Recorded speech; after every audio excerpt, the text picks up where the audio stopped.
In the long, hushed corridors of the world's oldest institutions, silence is more than just a code of conduct, it is a crown. It is said that in places where secrets serve as the currency of power, even a single stray breath can trigger seismic shifts. Recently, insiders and royal history enthusiasts have once again been abuzz with a dramatic theory: does a final puzzle piece exist with the power to upend the entire current order?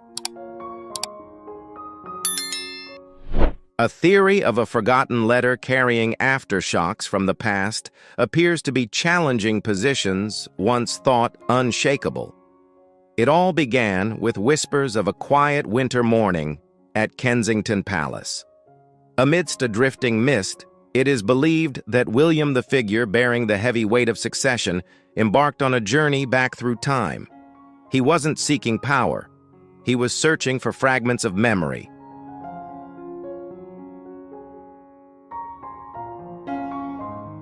Amidst layers upon layers of archival documents and time-worn memorabilia, a peculiar object emerged. According to circulating theories, it is an envelope bearing the hallmark of a bygone era, inscribed with delicate slanted handwriting, the signature of a soul that has become a symbol of empathy. If such a letter truly exists, what could it possibly contain? Analysts theorize that this is far more than just a personal note.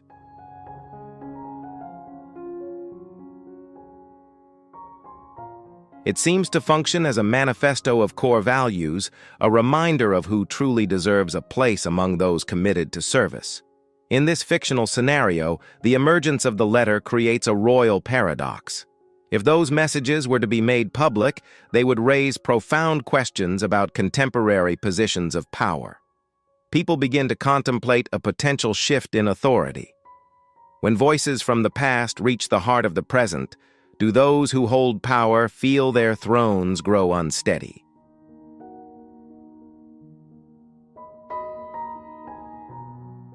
It appears to be a manifesto of core values, a reminder of those truly worthy of standing in the ranks of selfless service. In this speculative scenario, the emergence of the letter has created a sovereign paradox. If these messages were to be made public, they would cast a massive shadow of doubt over contemporary positions. People are beginning to contemplate a pivotal power shift. When a voice from the past touches the heart of the present, do those currently holding authority feel their thrones begin to tremble?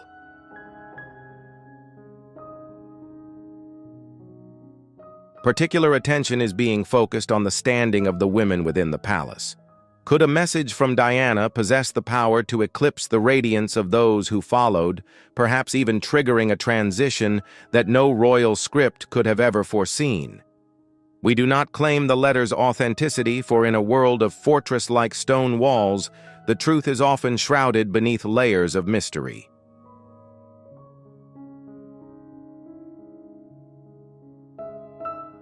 In the absolute stillness of the night, when all of creation seems to stand still, it is said that hidden truths begin to find their voice. In a study consumed by shadows and the flickering of firelight, our central figure, the heir to the throne, stands face to face with a storm, sealed within an aging sheet of paper. The snow falling outside is more than just a natural phenomenon. It is like a white veil attempting to shroud the secrets of the past.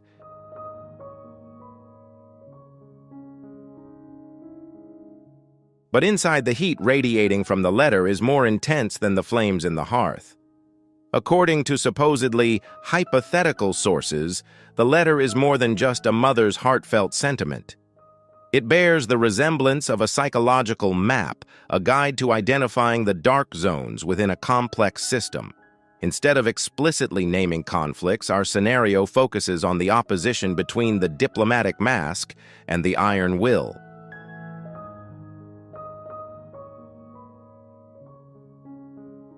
The hypothesis posits that the Rose of England left behind a sharp identification of a figure she referred to as the carrier of shadows. Words like mask, the erosion of trust, and the Game of Thrones are used to describe a reality that William has spent decades trying to harmonize. Do not let smiles cloud your instincts. Where power is the destination, sincerity is sometimes merely a tailor-made costume. This could be the core message the letter intends to convey from a hypothetical analytical perspective.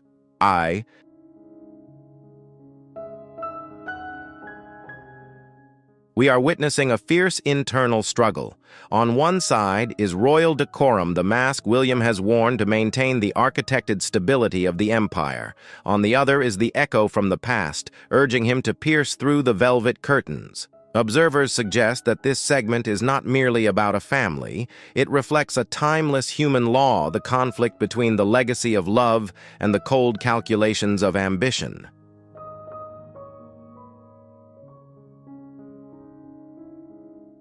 If this letter is real, it would not only change the life of one man, it could redefine the very notion of legitimacy in the public eye. William folded the letter, but its aftershocks were not so easily contained. He realized that the peace he had so carefully preserved for so long might be nothing more than a thin sheet of ice over a sea of hidden currents. What would happen when an heir chose to remove the mask of civility?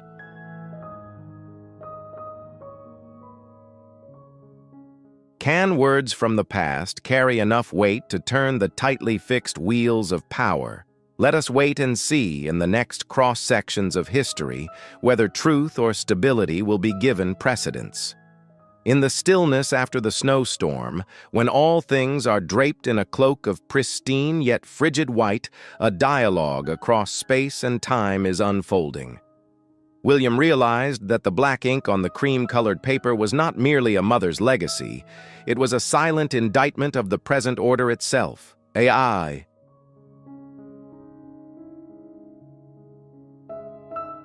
The hypothesis is this: when confronted with such a legacy, the heir must weigh not only what is best for the crown, the symbol of stability, but also face the heart, the symbol of integrity. Love is not always a resounding spectacle. Sometimes it is the quiet perseverance to protect values that have no voice. This is the psychological knot that transforms a royal man into a guardian of truth.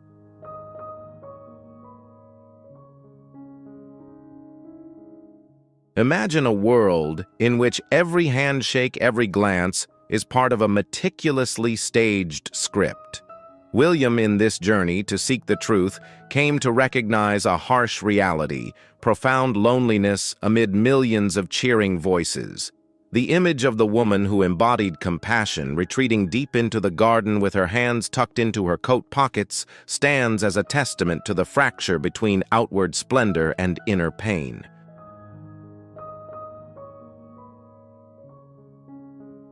It is a warning about the price of power, where a real human being can so easily be ground down by the wheels of ritual and calculation. The most unsettling focal point in these discussions is the assessment of the woman who holds the current position.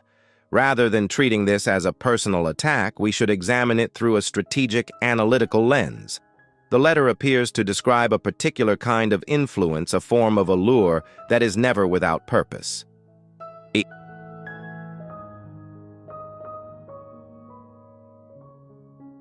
The hypothesis posed is this: can a will hard as stone, concealed beneath a veneer of courtesy, bend decisions of national consequence?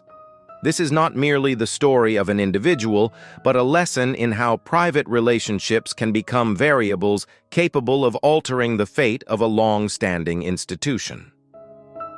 As dawn broke, William realized he could no longer remain an actor in a pre-written play. Recording every line was no longer just about preserving information, it was about preparing for a far greater dialogue with history itself.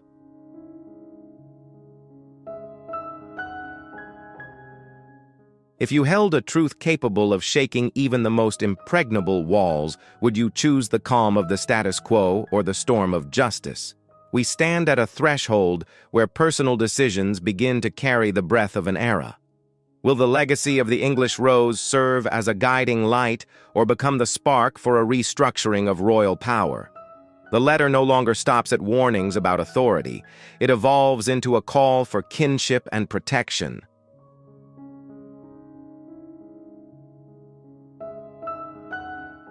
Before we step into the king's study to witness this historic confrontation, I want to hear from you. Faced with such a heart-rending choice, how do you feel about Prince William is the act of removing the royal mask to defend the truth? A courageous redemption or a grave mistake that threatens the very survival of the monarchy? Leave comment 2 if you support his integrity and courage. Leave comment 5 if you believe prudence and the stability of the crown matter most. Don't forget to hit like and subscribe right now so you won't miss the most dramatic slices of truth as they continue to unfold next.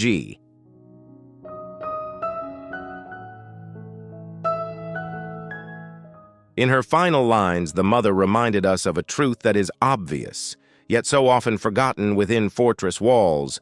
A crown may rest upon the head of one individual, but its soul is sustained by those bound by blood and love.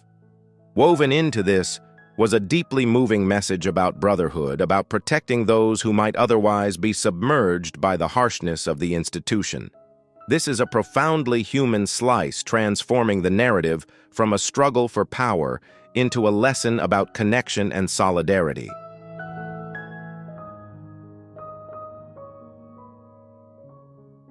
Truth is like sunlight.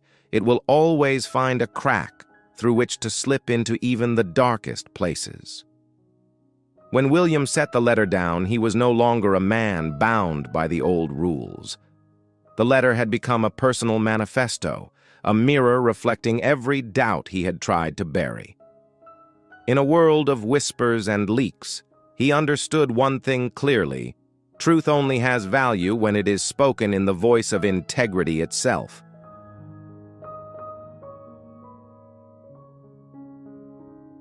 Carrying the letter close to his left chest was not merely bearing a keepsake, it was carrying a moral compass to face what lay ahead. The chosen setting was not the pageantry of Buckingham Palace, but the quiet stillness of Clarence House, where the sounds of history seemed to hold their breath. Imagine the moment a son steps into his father's study not as an aide but as a bearer of a message from the past. The door closes, severing the noise of the outside world, leaving two generations facing one another in dim, suspended light.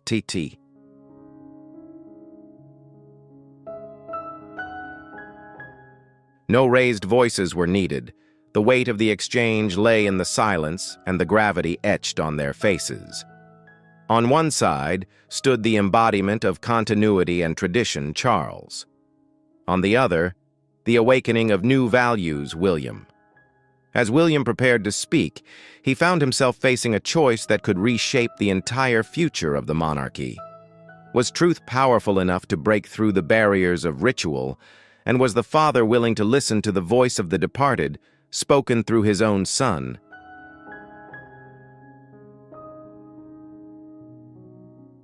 We are standing before one of the most dramatic moments of this hypothesis, a confrontation not meant to destroy, but to recover a balance long since lost. In the quiet study of Clarence House, an old envelope became the focal point of every gaze. As the familiar handwriting emerged, time itself seemed to stand still. The hypothesis suggests that between the reigning king and the heir unfolded a dialogue not only of words, but of shared and painful memories.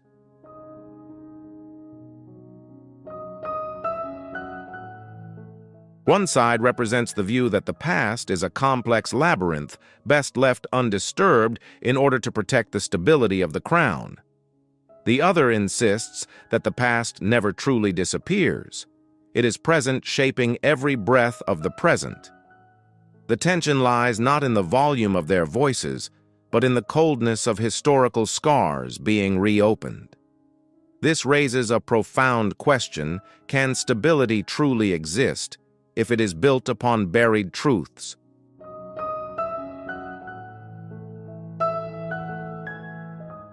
At the very peak of the dialogue, a third figure appears, the one to whom the letter devoted its sharpest warnings.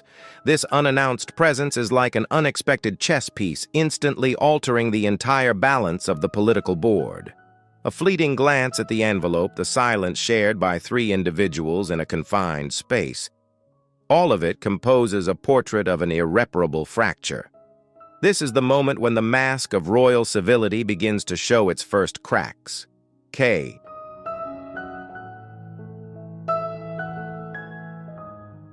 What was bound to happen has happened. A secret once named is no longer a secret. Along the current of this fictional narrative, information begins to leak not through a single explosive revelation, but through subtle ripples spreading across discrete online forums. The atmosphere within the palace shifts entirely, averted glances from aides' conversations abruptly cut short behind stone walls, an unsettling silence settling over the corridors. It feels as though the ancient walls themselves are trembling before a truth too immense to contain.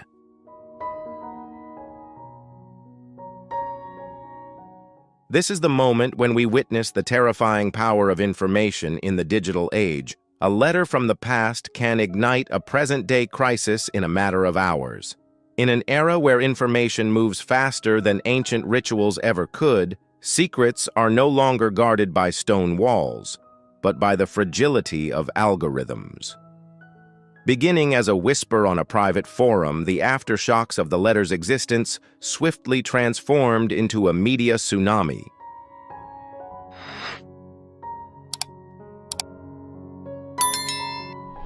Observers have called this the paradox of silence.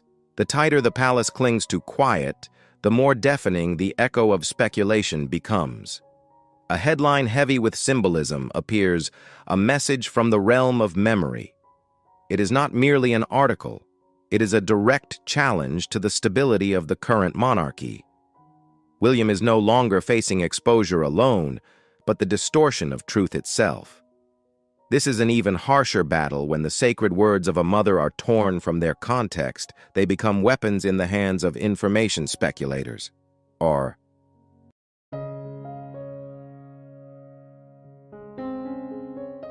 the outrage did not stem from exposure itself, but from seeing the memory of his mother dragged into the vortex of distorted headlines. Behind the composed exterior and the emergency meetings lay a deep, gnawing unease. Observers hypothesize that even the most flawless public relations campaign cannot withstand the force of a single emotionally resonant sentence. Not every smile offered in solidarity carries a blessing. A simple line, yet powerful enough to overturn decades of carefully constructed image.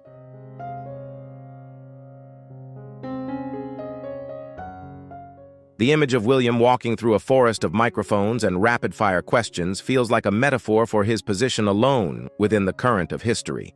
Polite nods and carefully measured smiles become his final armor against the pressure of public scrutiny. Inside the palace, a strategic debate erupts, the advisors prioritizing stability, hoping the storm will simply burn itself out.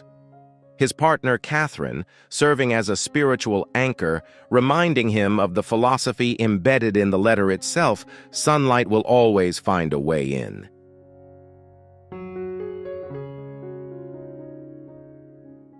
The true turning point did not come from the press, but from a private late-night conversation. As William read those lines aloud to someone who truly understood a person deeply connected to Diana's past, the silence on the other end of the line carried a devastating weight. It was not the silence of having nothing to say, but the silence of awakening. It confirmed this: these words did not belong to a single family alone. They belonged to a greater truth the world was longing to hear. In the corridors of power, silence is often treated as a shield of protection.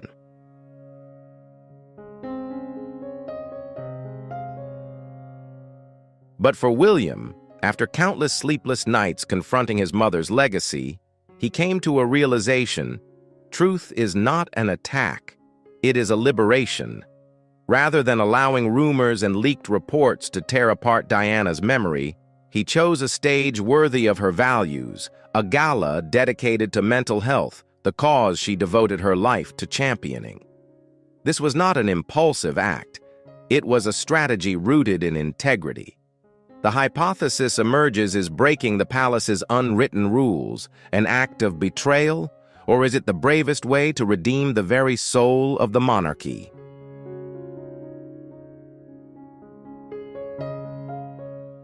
The scene is described like a classical painting, crystal chandeliers scattering light opulent attire, and the refined atmosphere of high society. Yet amid all that splendor, an invisible weight rests in the pocket of the man standing at the podium. Catherine, in an emerald green gown, appears as a symbol of quiet companionship. She is not merely a wife, she is the keeper of the flame, the only one who understands that beneath William's composed exterior, a storm is waiting to be named.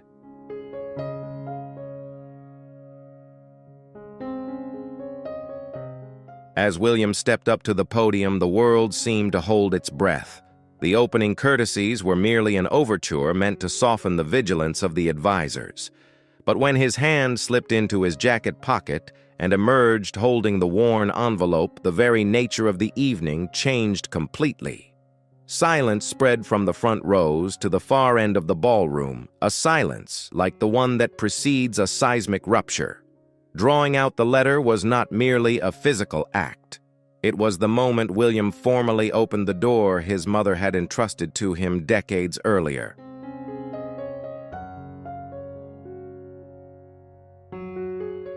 I am not standing here to read a prepared speech. I am standing here to restore a voice to a truth that has been sealed away for far too long. This is the message every gaze fixed upon him is waiting to hear. As the first lines are spoken in the eldest son's deep, resolute voice, the world will never look at the British monarchy the same way again. This is not an overthrow by force, but a reconstruction grounded in moral values.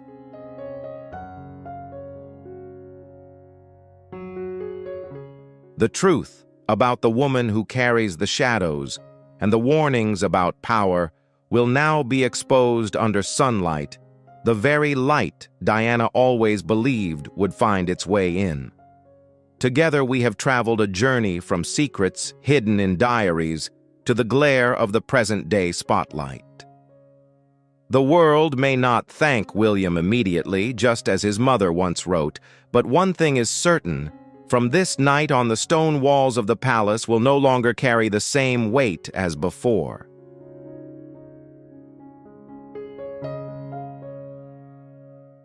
At the heart of the gala, when the envelope bearing the faded royal seal appeared, everyone understood that a historical line was about to be drawn. William's voice was no longer that of an heir delivering a formal address. It was the voice of a son honoring a promise to memory itself. I want to share something that belongs to many, not just to one individual. With that sentence, the opulent hall was transformed into a true sanctuary of truth.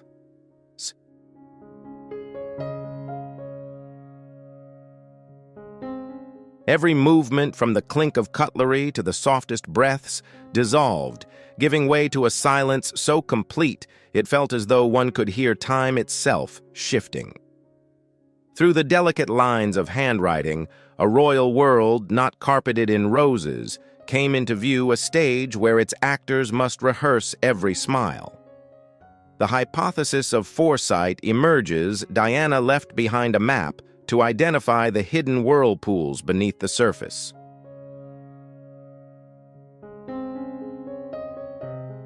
The warnings about the one whose smile conceals intent were not merely a personal judgment, but a lesson about the nature of power and deception.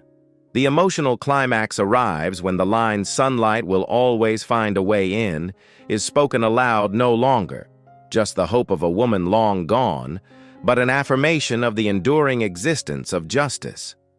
From a tribute to a verdict on the kingdom, media headlines reflected a shock that reached down to the very foundations. For the public, this was not merely a letter, it was the return of an icon.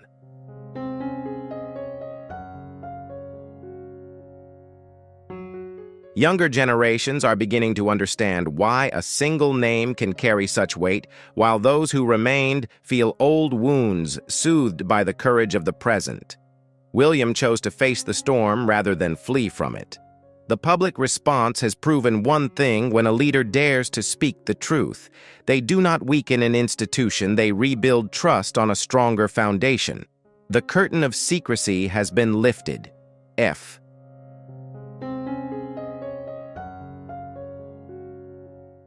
No matter how frightening the silence behind the palace's closed doors may be, sunlight has truly found its way in. This story does not end with a single gala. It opens a new chapter for integrity and compassion in the flow of royal history. In the centuries-long history of monarchic institutions, discretion has been more than a habit, it has been a suit of armor.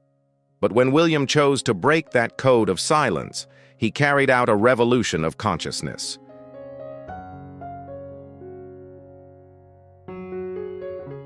Analysts argue that this act was not merely the reading of a letter. It was a redefinition of the covenant between the monarchy and the public. Truth was placed above conservatism. Within just hours, calls for transparency surged into a digital storm where every hashtag became a ballot cast for integrity. The image of the gates of Kensington Palace once again flooded with flowers is not simply nostalgia, it is proof that Diana's spiritual legacy has been reawakened.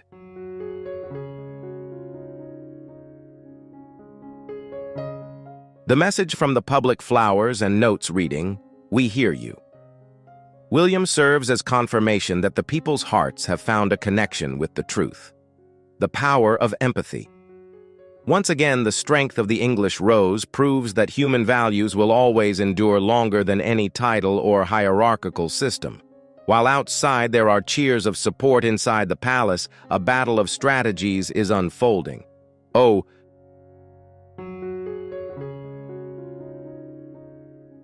standing before a media paradox, remain silent and be seen as complicit, speak out, and risk fueling an even greater fire. From an analytical perspective, the shock and sense of being drawn across a line experienced by this figure signal a collapse of standing. When an individual realizes they now stand on the other side of public truth, it is a humiliation that cannot be erased by press releases. For the first time in decades, even the most carefully engineered image-building campaigns have faced an unbeatable opponent, truth from the past carried forward by the courage of the future.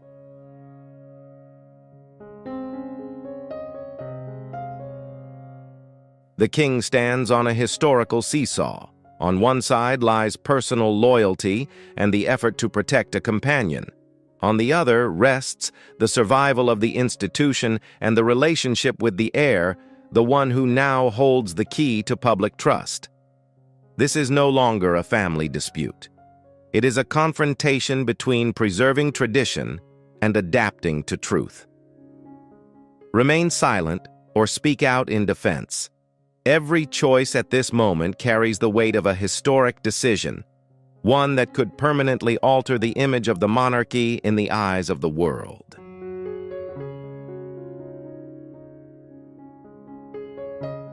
Under pressure from attempts to soothe public opinion through joint statements, William chose an unshakable stance.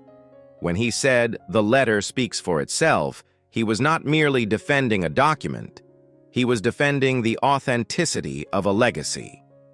From the perspective of historians within this hypothetical narrative, this marks the monarchy's true flashpoint. The question is no longer about one individual, but about an entire ancient institution's capacity for self-examination. Can a monarchy endure if it does not dare to confront its own scars?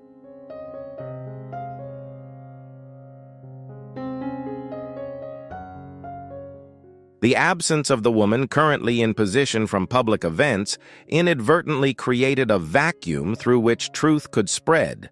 Banners bearing images of the past appearing within the present were not acts of hatred, but demands for justice. And when opinion polls pointed to an unprecedented shift, one in which more than half the nation voiced the necessity of a retreat, it ceased to be a debate and became a verdict of conscience.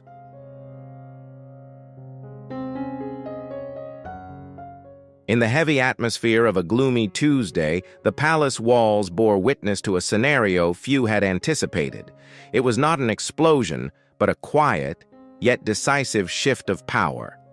The meeting between the king, the heir, and the woman standing at the center of the storm was described like a classical tragedy, the King Charles facing a painful choice between personal affection and the survival of the institution.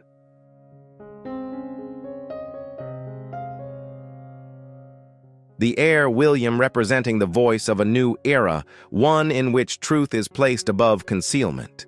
The final position when the phrase, "do what is best for the institution," is spoken, it marks the end of a long and deeply contested journey. Her words, "You are asking me to step aside," are not an act of weak surrender, but an acknowledgement of the formidable power of the institution itself. There is no uproar, no public outrage, only the silence of someone who realizes she has become the sacrifice required to preserve the unity of the monarchy. D.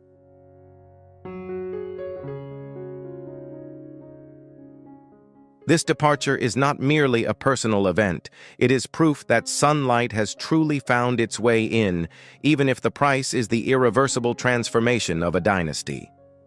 The departure does not begin with loud declarations. It begins with the fading sound of heels on the palace's thick carpet, a small sound, yet one that marks the end of an order that had endured for decades. When the door closes, it becomes clear that one of the most controversial chapters of the British monarchy has truly receded into the shadows of history.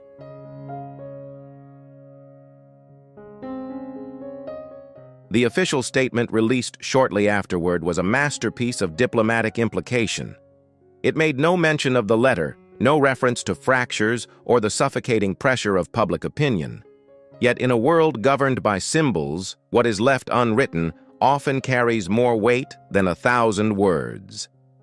A temporary step back, a safe phrase masking an irreversible shift of power.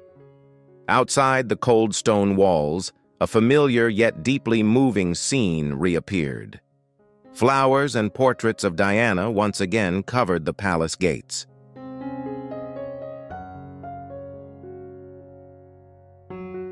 But this time it was not only grief, there was recognition as well. The public reaction amounted to a collective sigh of relief. People were not merely mourning someone long gone. They were welcoming the return of values they believed had been buried for far too long. The power of the digital sphere was unmistakable. A wave of support for William spread as proof that the courage of one son accomplished what no public relations campaign ever could, healing the wounds of the past with truth. S.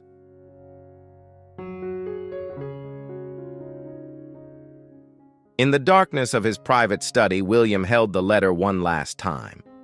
This was not the moment of a victor. It was a moment of quiet reflection. He did not hide the letter away as a dark secret. He preserved it as a spiritual testament. The protective box held more than an old sheet of cream-colored paper. It contained the moral compass of a future king. Honoring his mother's voice above all titles, that was the choice that defined who he is.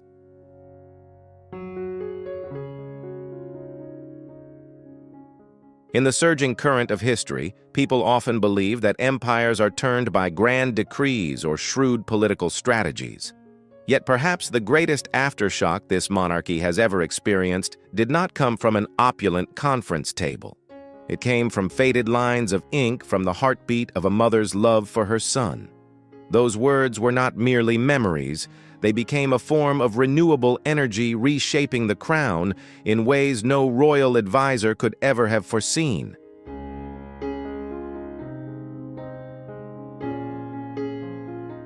William did not stand on a podium of glory in search of applause or a personal victory. In the moment he drew the letter from his breast pocket, he chose courage over caution, integrity over the comfort of a protective facade. At the crossroads of duty and love, the heir proved one thing: only by remaining faithful to the truth can one truly lead a nation. He refused to let truth be buried beneath layers of ritual, and it was this very resolve that compelled an entire country to pause, listen, and move forward with him.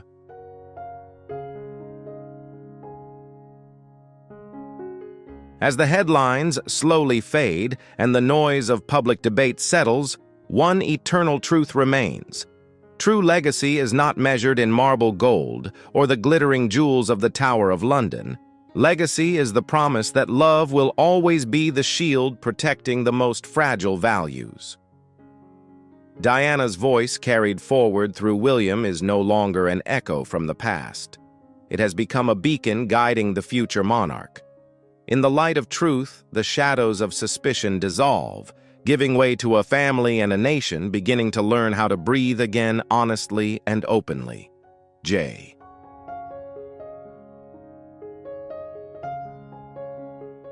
This is for reference only based on hypotheses, rumors, and unverified public opinions.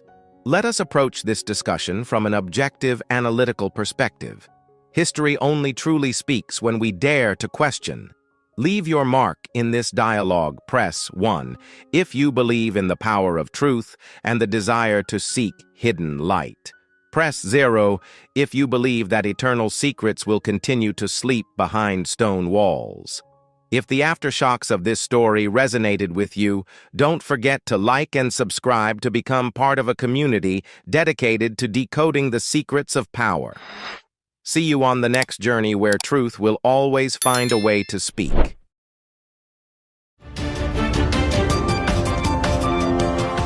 January 2026. The London sky does not bear the gray hue of its customary rains. Instead, it hangs heavy with an invisible pressure converging on the Supreme Court. In courtroom number 7, the air is thick with suspicion. This is no longer a story about glossy documentaries or controversial television interviews. We are standing at a historical crossroads where notions of privacy, loyalty, and the legitimacy of one of the world's oldest royal lineages are being placed under the microscope of the law. In a silence so complete that even hurried breaths could be heard, the appearance of a veteran figure in investigative journalism completely altered the balance. He is often described as an architect of hard truths, a man who never enters a confrontation without holding pieces of evidence as precise as a surgical incision. Public opinion is now raising a major question. What compelled such a seasoned dossier analyst to put forward assessments with such explosive impact?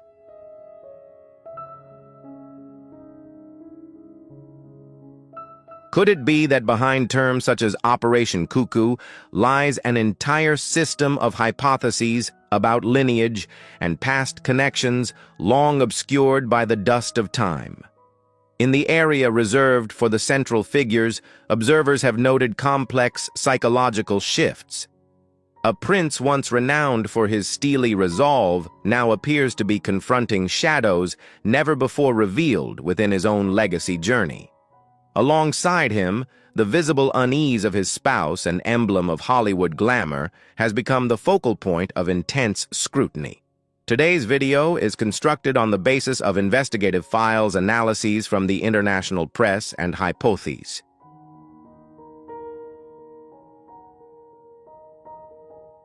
This content is documentary and referential in nature, offering an objective perspective on one of the most seismic events of 2026. Some currents of opinion suggest that the emergence of the name Trevor Engelson, alongside analyses of the timeline from 2013 to 2018, is far more than a simple revisiting of the past. It appears to be opening the door to questions of a constitutional nature. If the hypotheses regarding overlaps within archival records have merit, are we witnessing a fundamental redefinition of the entire Sussex brand structure? The courtroom doors may be closed, but the aftershocks it has unleashed will continue to reverberate for decades to come. H.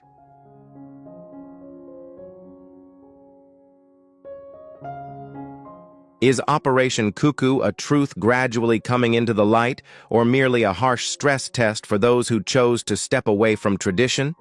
In a world where information and truth intertwine like a labyrinth, we are not here to declare right or wrong. We are here to witness the collapse of myths and the rise of new questions about transparency. And you, what do you see behind the tears and the sealed files in London? Leave your thoughts from the perspective of an objective observer. Don't forget to subscribe so we can continue unpacking the next set of files together.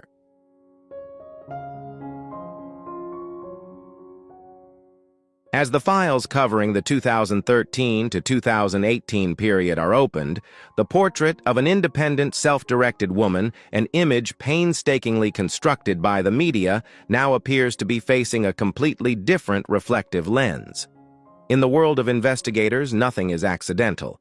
Every footprint left in hotel corridors, every invisible signal from transcontinental phone calls is telling another story of connection. Under the guidance of an analytical mind as sharp as Tom Bower's, the gaps in Meghan's filming schedule in Toronto are no longer seen as ordinary days of rest.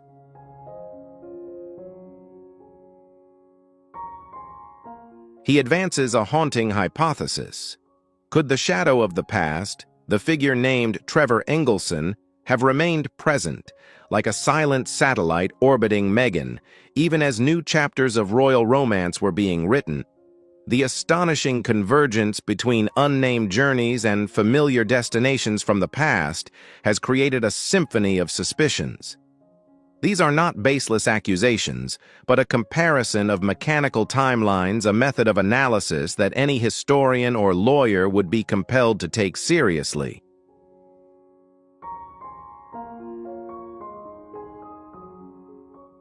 But what truly shook the walls of Kensington Palace was not the numbers, but the voices of the guardians of tradition. Long-serving aides, those who had devoted their lives to keeping the velvet curtains firmly drawn, now appeared to have chosen to step out of the shadows. Why would individuals who once regarded loyalty as a sacred creed decide to break their silence after nearly a decade? Perhaps the weight of what they had witnessed had grown heavier than even the most ancient rules could bear.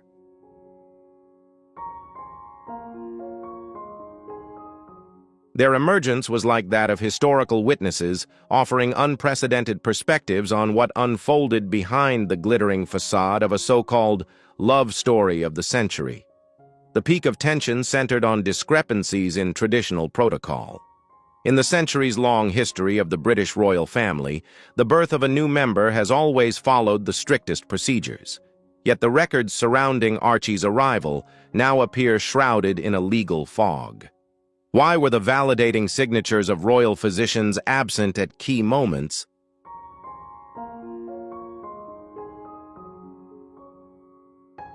Why were core details in the birth records mysteriously altered just months later? This is not mere curiosity about private life, but an inquiry into the transparency of legacy itself. In this grand drama, the prince appears to be portrayed as the most tragic figure of all, a man standing at the boundary between absolute trust and truths that are slowly fracturing. Could it be that he is becoming the central character in a script he himself did not write?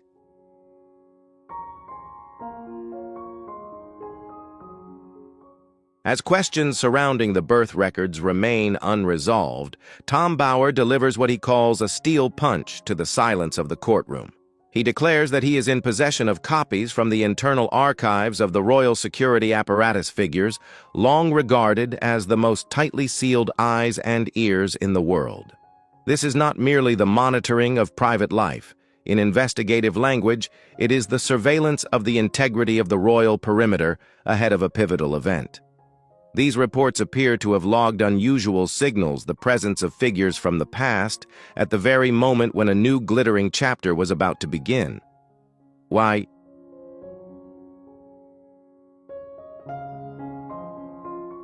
In the moment of direct confrontation with the Prince, Bower did not use the language of hatred. He spoke instead in the language of a philosopher of truth, when he stated, "The truth belongs to no one.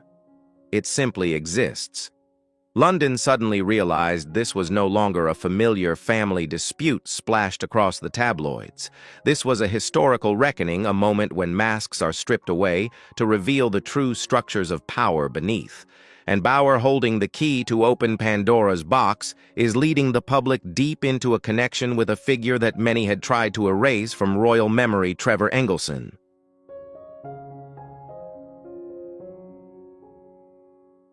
Why could a Hollywood film producer become a link capable of shaking the line of succession of a dynasty? Bower does not view Meghan as a victim.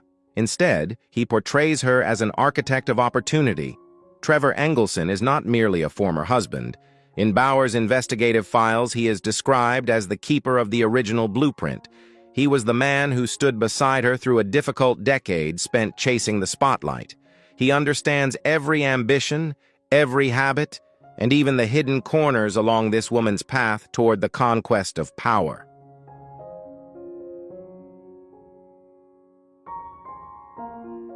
Could it be that while the world and the prince himself was enthralled by a modern fairy tale, security files were quietly recording a drama staged with absolute precision? The question Bauer posed before the court seemed to freeze the room. Would a skilled strategist ever truly sever an old line of contact before being certain they were securely anchored on a new island? Based on what he calls abnormal communication patterns, Bauer's investigation is gradually exposing a web of unnamed interactions.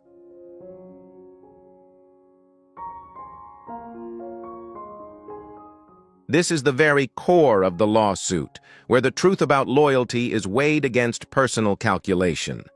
Evidence of overlapping lines of communication not only destabilizes Meghan's position, but also raises a painful question about the prince's capacity for awareness throughout that period. The final months of 2016 through early 2017 were not merely a time of roses and flashing cameras in London. Behind the velvet curtain, Tom Bauer sketches a reality of parallel digital currents, P.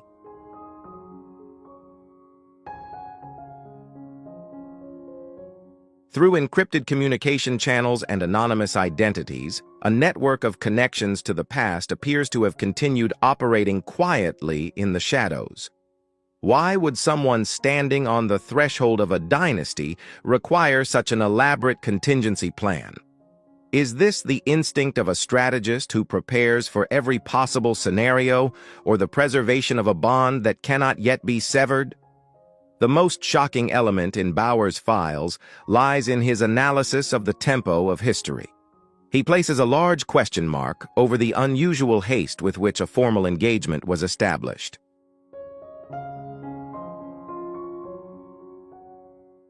In the world of dynasties, haste is often accompanied by invisible pressures from outside forces.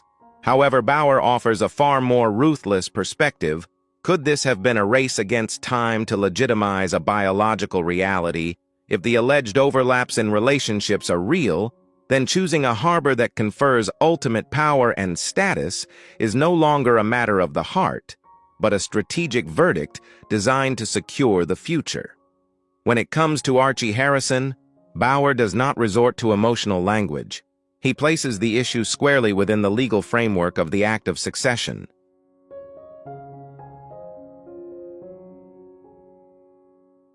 This is where cinematic plot twists transform into a national crisis. If suspicions regarding genetic congruence between the prince and the heir have any basis, we are no longer talking about a family secret. We are talking about the legitimacy of royal bloodlines and the integrity of the Constitution itself. A deviation in the genetic map at this moment could be seen as a rupture of national trust, shaking the very foundations of all privileges and titles. Bauer offers an entirely new explanation for the seismic events of 2020.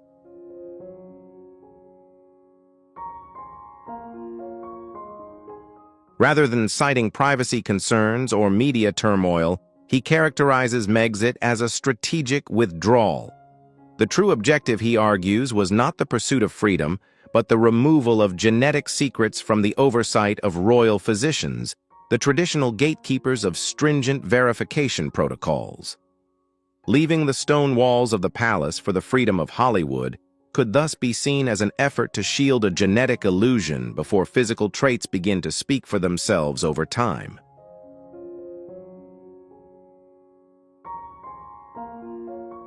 Look at the prince in that moment, the man who built a fortress to protect his family, only to now confront the possibility that he has been guarding the most sophisticated lie of the century. Tom Bauer ends his presentation with a haunting question suspended in the hushed air of the courtroom. What does a son's sacrifice for his lineage mean if from the very beginning the foundation of that sacrifice was built on a distorted map? Why California?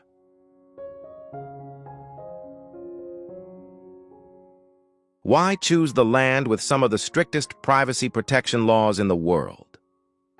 In Tom Bower's analysis, the move to America's West Coast was not merely a journey in search of personal freedom.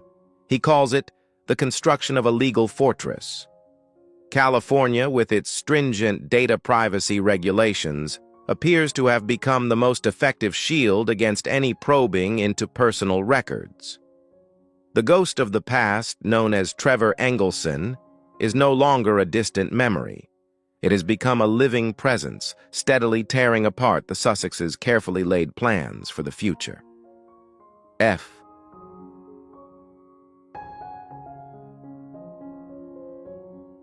Many people mistakenly believe that Buckingham Palace is a passive entity in the face of upheaval. But according to the records Bower was able to access, the reality is quite the opposite. Under the reign of the late Queen Elizabeth II, an emblem of unwavering devotion to the crown's legitimacy, no ambiguity was ever permitted to exist within the bloodline. Bower delivered a revelation that sent shockwaves through the courtroom as early as May 2019. Behind the public's celebration and joy, a heritage verification protocol was quietly set into motion.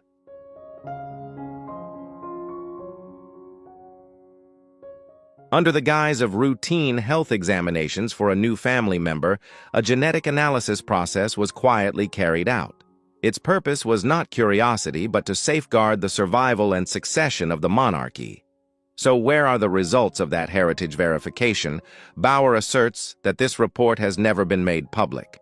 It was sealed by time and stored in the deepest vaults beneath the palace wine cellars, accessible only to those who hold the highest keys of power.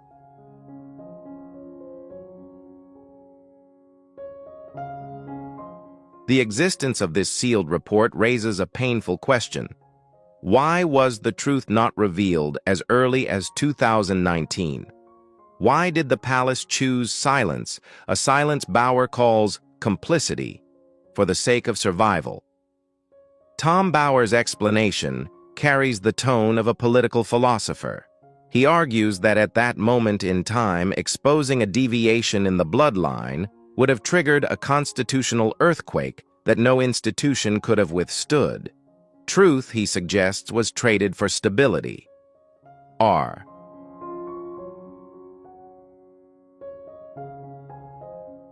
The palace chose to keep this secret not to protect Meghan, but to safeguard the sanctity of the royal legacy against the swirling tempests of global public opinion. Yet that silence seems to have become a ticking time bomb, and now under the spotlight of the 2026 courtroom, the fuse has begun to burn.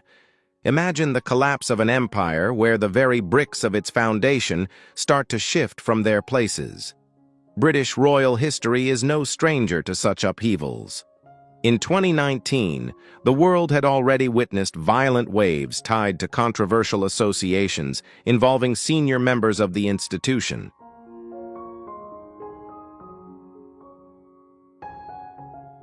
But according to Tom Bower's analysis, that was only the visible tip of the iceberg. If a new fracture were to emerge this time, striking directly at the lifeblood of inheritance within the line of succession, then the credibility of a 1,000-year-old institution would face an unprecedented trial. Standing at history's crossroads, those who hold the fate of the crown from King Charles to Prince William appear to have confronted an existential dilemma: should they choose absolute transparency and risk public trust, or opt for a form of strategic silence to preserve the structure of the institution itself? Bower argues that the second path was chosen.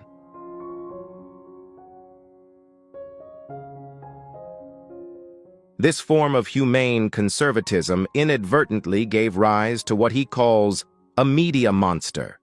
The palace's silence itself became an invisible protective shield. When one side knows the other will never dare to speak in its own defense for fear of collapsing the foundations, media counterattacks through documentary footage and high-profile interviews begin to grow sharper and more ruthless than ever.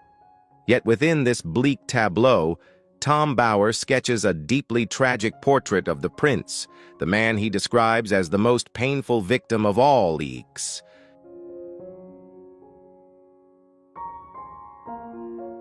He uses the concept of a glass cage of illusions to describe Harry's reality. A man who chose to stand against the entire world, sever blood ties, and sacrifice every privilege to protect what he believes to be truth and love. But does he realize that he may be defending a meticulously constructed genetic narrative? Bower advances a deeply unsettling hypothesis. Could the pure faith of a father be transformed into a tool for a power grab, one in which he himself is entirely unaware?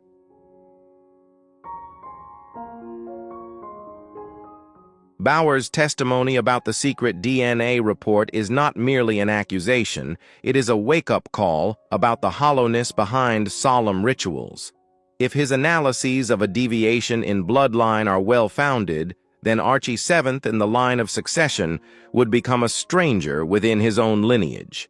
The presence of a name in the line of succession without congruence of hereditary legacy would create an unprecedented precedent in constitutional law. It would turn oaths of loyalty into looming question marks and place the entire future of the modern monarchy in an extraordinarily precarious position. Content provided for reference/hypothetical purposes only.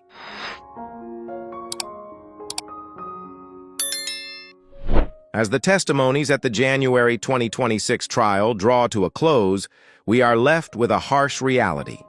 The price of the silence the monarchy has maintained for so many years is no longer gold. It has become a colossal debt, a block of explosives threatening to incinerate every legacy. In the world of dynasties, silence has long been a refined diplomatic instrument, but now it resonates like a wordless indictment. Look at the history of those residing in Montecito through a cold, objective lens.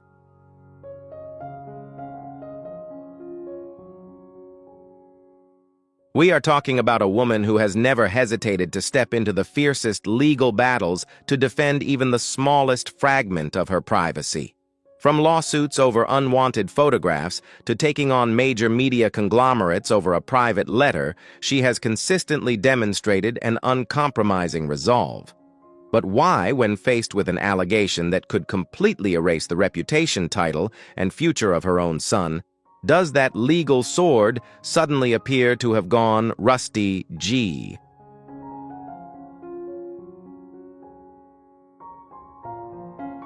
Why until now has the Sussex office, normally hypersensitive to even the slightest tremors of public opinion, allowed terms like Trevor Engelson or Operation Cuckoo to circulate freely across global media? Before we dive deeper into the secret DNA report allegedly hidden in the palace wine cellar, I want to hear your predictions. Do you believe this is a truth slowly coming to light or merely a ruthless media attack? Leave a comment with the number 2 if you see this scenario as a tragedy for Harry, and 5 if you believe this is an uncompromising political chess game. Don't forget to like and subscribe so you won't miss the final chapter of this case.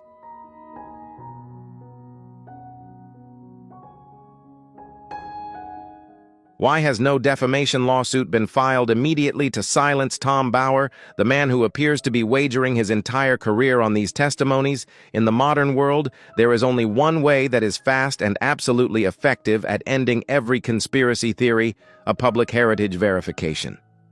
A transparent biological authentication conducted under the supervision of independent authorities would be the decisive blow to protect Archie's legitimacy.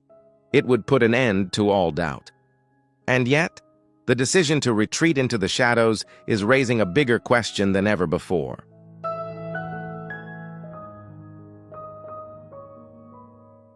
Is this silence not contempt for the rumors, but rather a final fortress guarding a truth that cannot be confronted? We are standing at the threshold of a new era. one in which the deepest secrets of dynasties are no longer protected by stone walls. Is this the collapse of an illusion or the beginning of a necessary reckoning? Is the silence from Montecito the calm of the innocent or the labored breathing of a script racing toward its final act?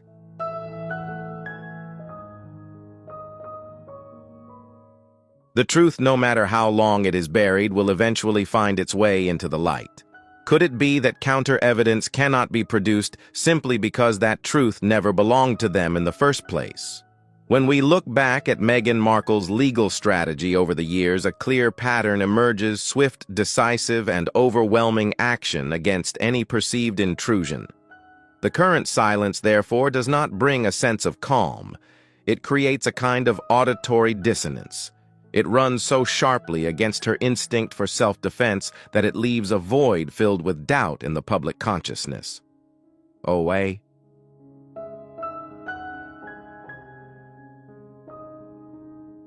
At the eye of this storm, Harry emerges as the most tragic figure of all.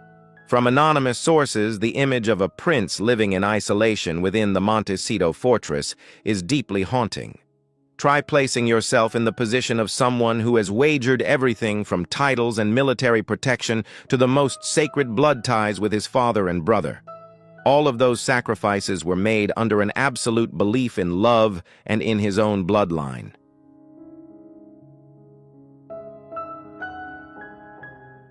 Now he must face a brutal prospect. If everything he has defended for so long was built upon a foundation of shifting sand made of distortions, then the collapse would not merely be an emotional wound, it would be the shattering of an entire life philosophy. If the hypotheses about a deviation in lineage were true, the consequences for Archie would amount to the most brutal stripping of identity. The child would not only lose a place in the line of succession, but also an entire world-view.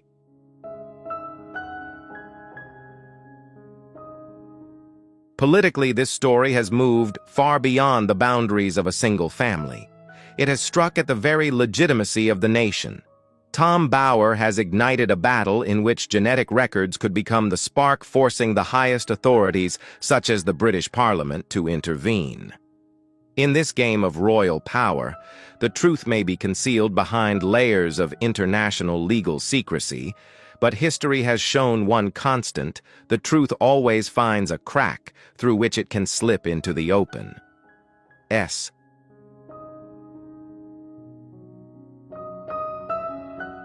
So, who truly holds the decisive card in this game of chess? Is it Tom Bower with his network of silent witnesses deep within the palace? Is it Buckingham Palace itself, pursuing a strategy of institutional preservation at all costs? Or is Meghan Markle the one holding the key, able to either fling this door of truth wide open or seal it shut forever? The courtroom doors in London may close, but the search for truth has only just begun. Will that truth be a gift of redemption, or a fire that burns away what remains of a love story once admired by the entire world?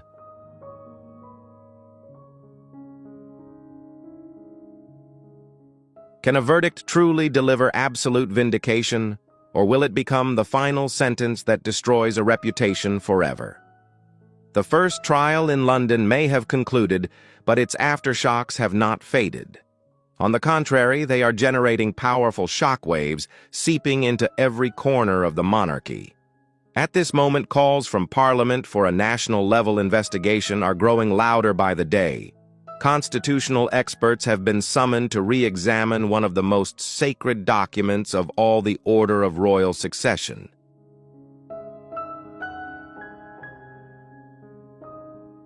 Imagine the historical repercussions. If an official investigation were to be triggered, this would no longer be fodder for tabloid headlines. It would become a formal process of verifying an heir's legitimacy. At that point, proof of genetic congruence would be required as a mandatory procedure. Figures from the past, such as Trevor Engelson, could be compelled to step into the light and testify under oath before the law. Every communication record, every timeline from 2016 to 2018 would be placed under the government's microscope.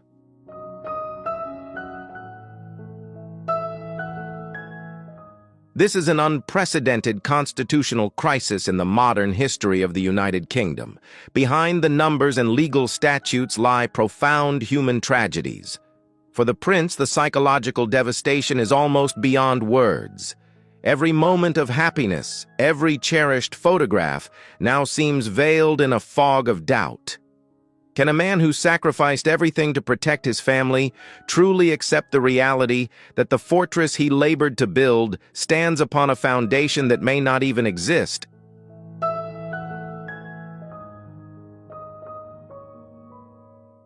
And for the young child, the most innocent figure in this maelstrom, this would be the most painful stripping of identity of all. If Bauer's hypotheses are true, the child's entire worldview and sense of origin would be shattered, leaving psychological wounds that could echo across generations. This legal process is in reality only the opening shot. Sources close to the matter indicate that Tom Bauer is still holding undisclosed trump cards correspondence and assertions of staggering weight that have yet to be revealed.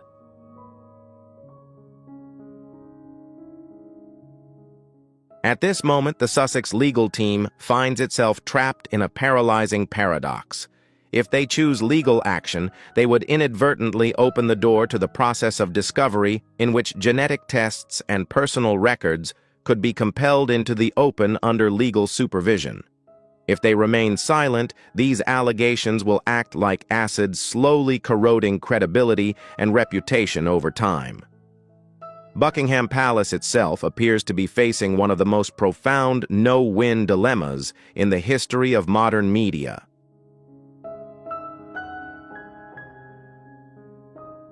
If they were to confirm the assessments outlined in Tom Bauer's files, they would inadvertently be admitting to a systemic failure in heritage verification spanning many years. Conversely, if they choose outright denial without presenting concrete counter-evidence, they would be pushing themselves into a weakened position against the trump cards held by a seasoned journalist like Bauer. In this chess match, the only clear beneficiaries may be the architects of news themselves, the media outlets enjoying a new golden age reminiscent of the post-1990s upheavals.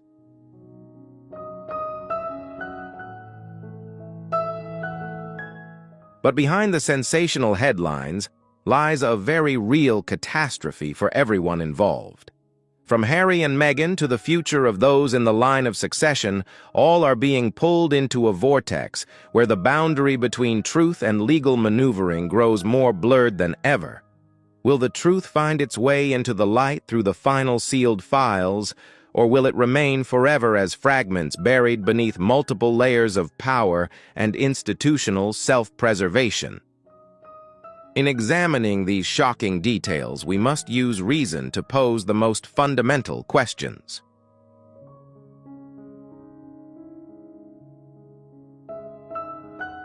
Tom Bauer is no newcomer. He is a figure who has spent a lifetime building a reputation on ironclad evidence. Giving sworn testimony in a court of law is an act that wagers not only one's career, but personal freedom itself. Would a mind as sharp as his truly risk everything on unfounded speculation? Another major question looms if all of these doubts are baseless. Why has the fastest and most effective solution, a transparent verification of biological origin, never been carried out?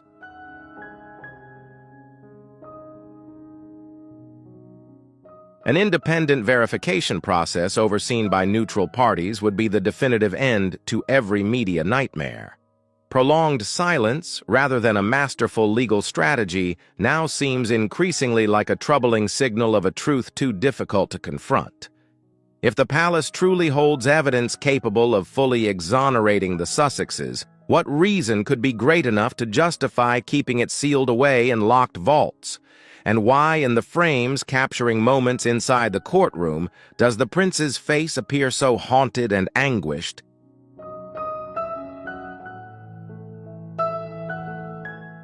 Is that gaze an expression of outrage at injustice, or the fear of a man beginning to realize that the foundations of the world he stands upon are starting to crack? The London story of 2026 is not merely a lawsuit. It is a test of trust and truth in the information age. Truth always finds its own way to seep through the cracks of power. Why is it that at decisive moments people so often choose not to look one another in the eye?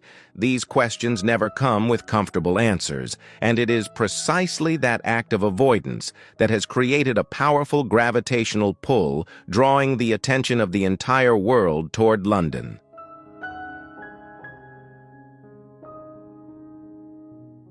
What began as a royal love ballad, a modern fairy tale celebrated by all of humanity, now appears to be on the brink of becoming one of the greatest historical illusions of the contemporary monarchy.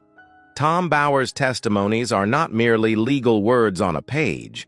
They are beams of light cast into hidden corners, exposing what had long been regarded as a meticulously constructed script. Ix.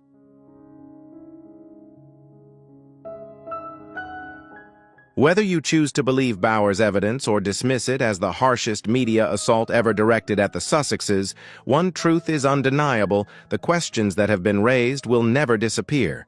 They will echo through the historical record, planting seeds of doubt about everything we once believed regarding Harry and Meghan's journey. As Bower himself declared before the court, "The truth belongs to no one. It simply exists." No glossy media campaign, no legal threat, and no strategy of silence can bury it forever beneath the dust of time.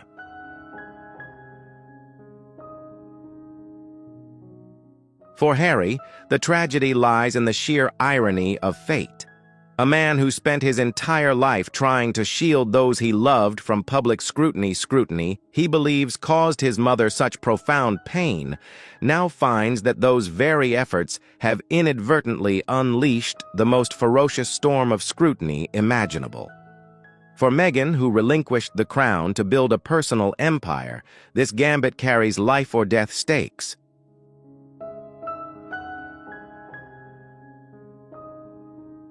If the hypotheses of a hereditary discrepancy were to be substantiated, the entire structure of power branding and credibility she painstakingly built would face instantaneous collapse.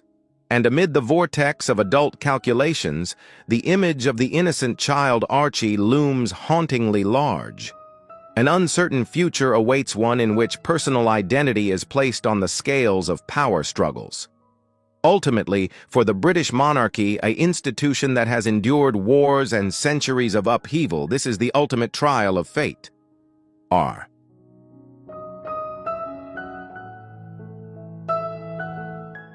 Can an ancient dynasty survive and maintain its legitimacy in an era of absolute transparency where biological evidence holds the power to rewrite history itself? We are not merely watching a court case. We are witnessing the fracturing of a myth. Truth is a bitter medicine, but it is the only thing capable of healing the wounds of doubt. Now we want to hear your voices, the most objective observers of all. How do you assess Tom Bower's sharp and provocative arguments?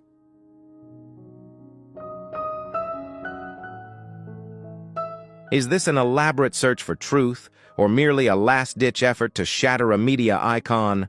Would an immediate, transparent decision on biological verification be the most effective move for the Sussex side to protect their reputation, or is silence at this moment the deeper strategy? And as for the prince, the man standing at the center of the storm, is he the keeper of a great secret, or is he himself a tragic figure still searching for the answer to his own life?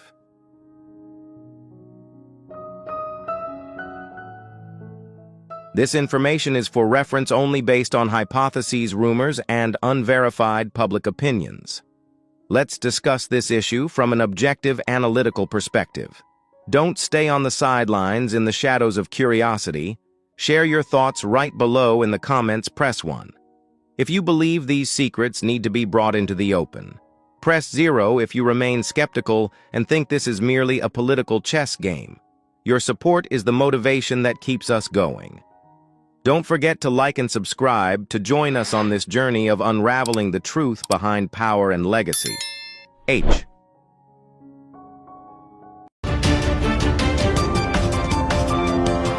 At the heart of London, where the stone walls of Buckingham Palace have stood firm for centuries, there has always been a captivating contrast. On one hand, it is a symbol of stability and unchanging tradition. On the other, observers pose a major question. Is that stillness a sign of true calm, or merely a flawless facade concealing powerful undercurrents of change?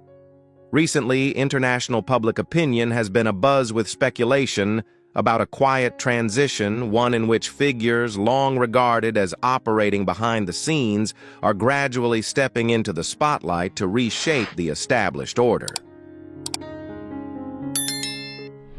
In a world of ritual, every step and every glance carries its own hidden code.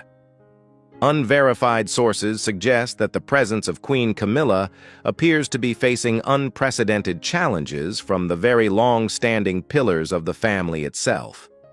The hypothesis of necessary conservatism speculation has centered on Princess Anne, often hailed as the hardest-working member of the royal family. Is there or is there not a clear divide in viewpoints between deeply rooted tradition and the changes unfolding today?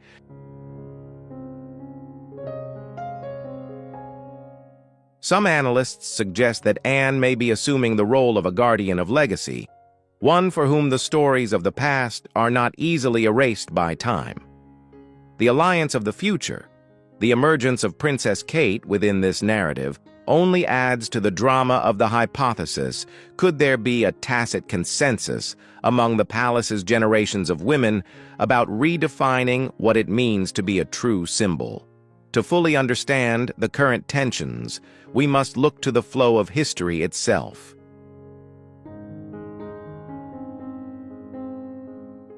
This is not the first time the monarchy has faced a convergence of divergent opinions. From the transformative reforms of Henry VIII to the controversial romances of George IV, royal history has always been a series of choices between personal emotion and public duty. It seems that every era requires a catalyst for evolution, and in the hypothetical scenario we are examining, Camilla's presence may well represent the greatest test of the monarchy's capacity to adapt in the 21st century.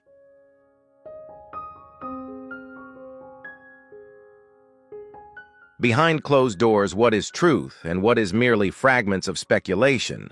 Pressures of loyalty, responsibility, and public image can create challenges that outsiders can scarcely comprehend.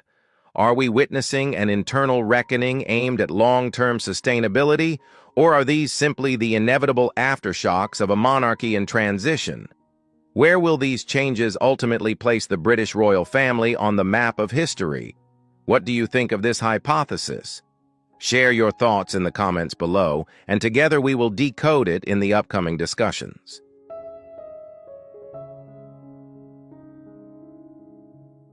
In the digital age, life for members of Buckingham Palace is no longer limited to state visits or ceremonial appearances.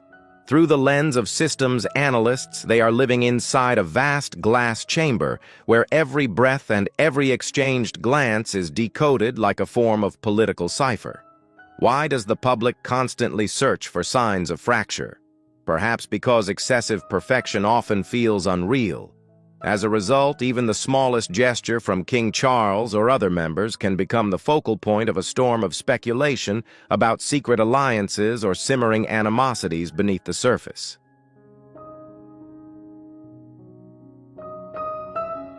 The presence of Queen Camilla within the current power structure is regarded as a unique variable. From an analytical perspective, her transition from a controversial figure to the consort at the apex of the monarchy has been a journey marked by immense pressure. The hypothesis of division raises the question of whether the royal system has truly been able to absorb this presence.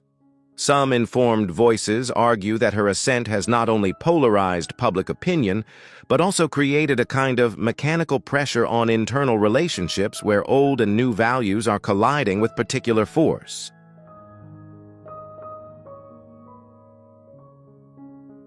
If the royal family is viewed as a smoothly functioning system, then the departure of Harry and Meghan represents a structural rupture that is difficult to conceal.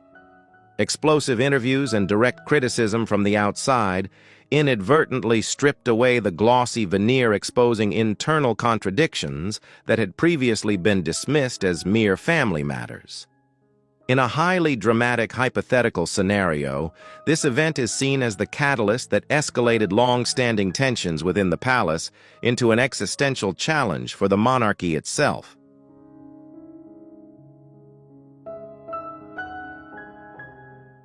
The focus of attention is now converging on a figure who is discreet yet formidable, Princess Anne.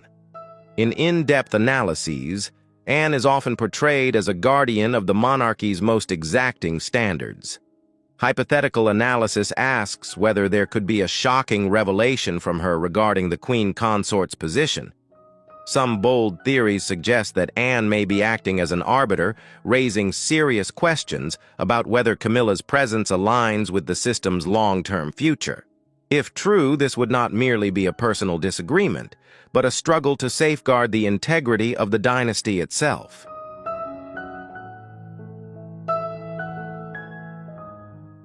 Buckingham Palace today resembles a chessboard filled with countless potential moves.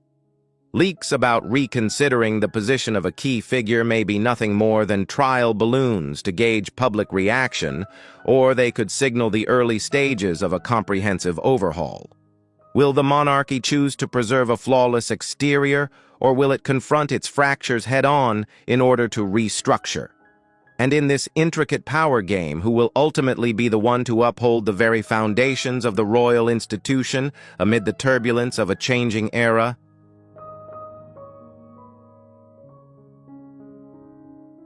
In a system whose existence is measured in millennia, each individual functions like a cog within a vast machine.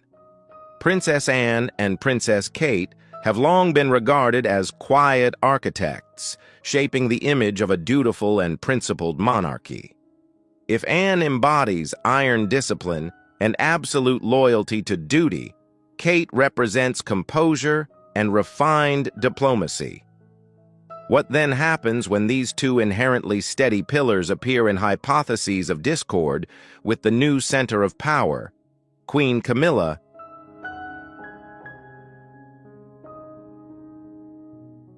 Let us view Princess Anne through the lens of a guardian of legacy. Princess Anne, with her notable bluntness, may not merely be expressing personal character, but rather activating a mechanism to protect that legacy. Her caution toward Camilla is not personal animosity, but a systemic self-defense response. In the eyes of conservatives, disruption within the royal family represents a dangerous variable. Any confrontation at the coronation banquet, if it occurred, would not be a personal clash, but a confrontation between conservatism and adaptation.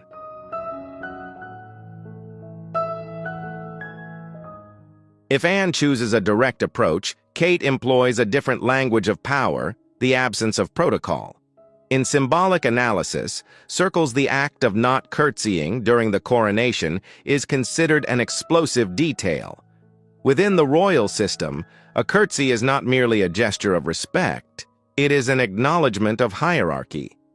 The absence of this gesture from someone as impeccably protocol-conscious as Kate raised a significant question. Was it a simple oversight or a silent declaration of reluctance to fully accept a new order?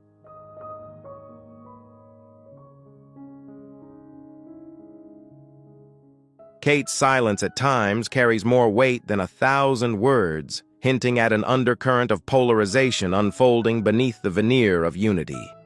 Why does everything circle back to tradition?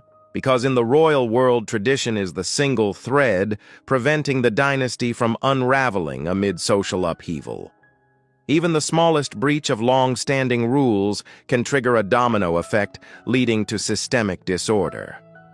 From the perspective of some key figures, Camilla's presence appears to be testing the very limits of those binding threads.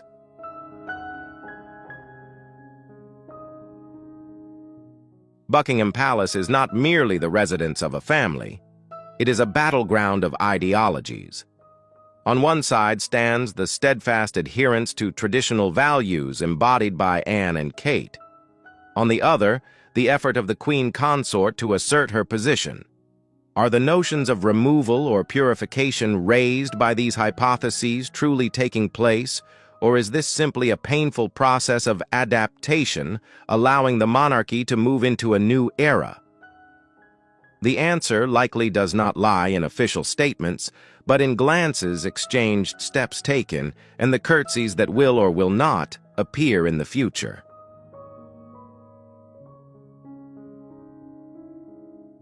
In the royal world, a curtsy has never been merely a gesture of politeness. It is a digital signature affirming hierarchy, an absolute acknowledgement of power and status. From a systems perspective, observing how members bow to one another is how the public deciphers the true power map of Buckingham Palace. At the coronation, the most symbolically charged event of a reign, the actions of the Princess of Wales fell under the media's microscope. The absence of a formal, unmistakable curtsy from Kate toward Queen Camilla gave rise to a startling hypothesis.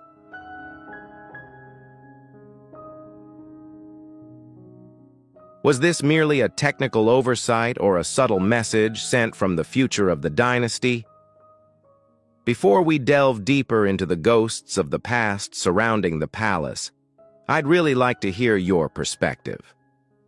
Based on the analysis so far, do you see Queen Camilla as a woman of resilience and capability, or simply as a fault line causing division?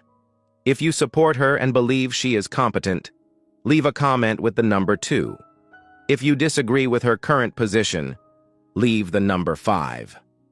And don't forget to hit like and subscribe right now, so you won't miss the next episodes where we continue to decode these shocking developments.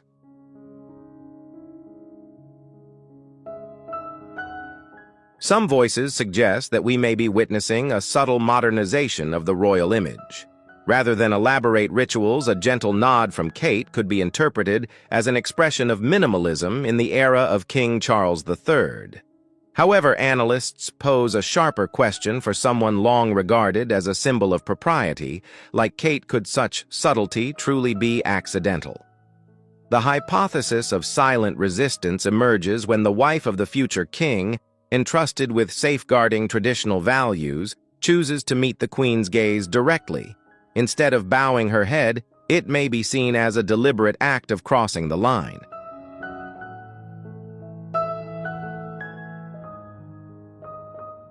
Is Kate setting a new boundary for respect and power? To understand the current tension, we cannot avoid invoking a name that has become legendary: Princess Diana. Consider a hypothetical question. If the consort on the throne that day had been Diana, would the atmosphere at Buckingham have been different? The legacy of the past weighs heavily, and a widely held hypothesis suggests that Camilla's presence remains an unhealed scar in the hearts of the princes and those most deeply tied to Diana's enduring legacy.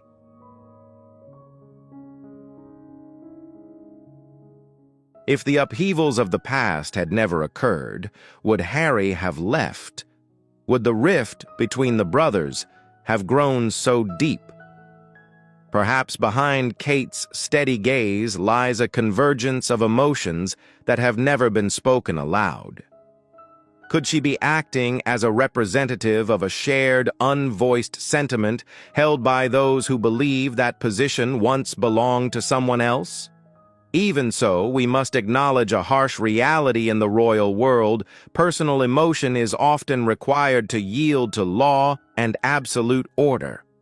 Kate Middleton is not merely a woman with private thoughts, she is a model for future heirs.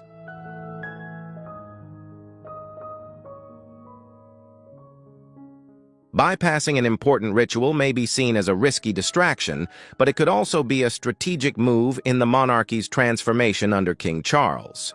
The ultimate goal is to ensure the dynasty's survival, yet the price may sometimes be the sacrifice of rules that have existed for centuries. Was Kate's nod toward Camilla a gesture of refined respect, or the punctuation mark ending an era of absolute deference? And how will these simmering tensions reshape the face of the British royal family when William and Kate formally assume the throne?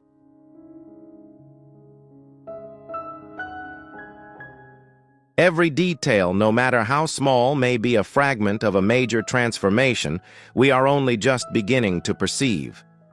In your view, are the silence and shifting gestures of the Princess of Wales a sign of modernization, or do they reflect a divide that cannot be healed? The British monarchy, an institution built on pillars of permanence, now appears to be standing at a historic crossroads. To survive in the 21st century, this system may be forced into a process of natural selection, preserving its core values while letting go of rules that have grown rigid with time.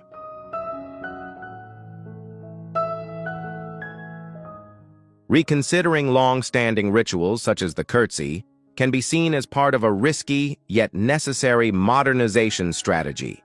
The ultimate aim is to ensure that this transition does not undermine the foundations of the monarchy while remaining flexible enough to avoid being dismissed as a relic of the past.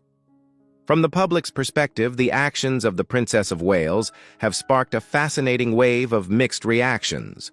Rather than being viewed as a mistake, many have interpreted them as a breath of fresh air. The hypothesis of independence emerges here. Could we be witnessing a new generation of royals refusing to play the role of pre-programmed puppets?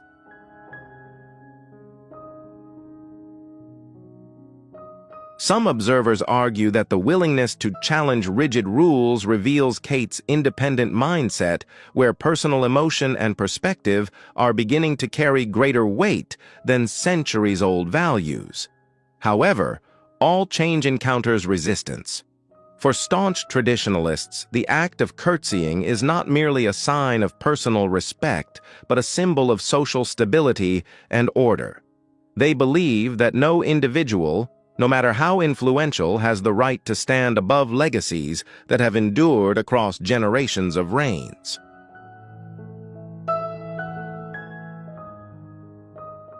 This contradiction fuels an endless spiral of debate. Is the relaxation of protocol a step toward modernity, or the beginning of fractures within a system built on absolute formality? While Kate represents subtle change, Princess Anne has emerged as the figure most clearly reflecting dissatisfaction with the current state of affairs. Anne's caution toward Queen Camilla appears to go beyond personal tension. Why would someone as devoted to duty as Anne view Camilla as an incompatible variable?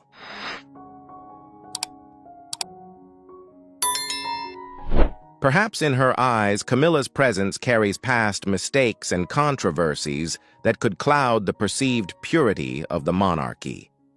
The royal drama thus becomes not merely a story of personal relationships, but a struggle to protect a standard that Anne believes is under threat. The transformation of Buckingham Palace is a quiet, yet highly dramatic process, its pace shaped by internal acceptance and reactions from the outside world. The controversies surrounding Queen Camilla and the responses of the two princesses are simply the latest chapters in a history book that is being rewritten in real time.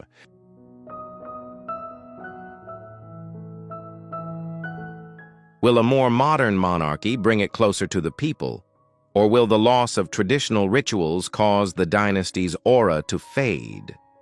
In the flow of history, some stories do not end when their main characters exit the stage. Instead, they become shadow legacies that linger over the present. The life of Queen Camilla is a striking example of how the past can shape and sometimes imprison public perception for decades. Recently, as her status has been elevated, the codes of the 1980s and 1990s have once again been decoded through a lens of skepticism.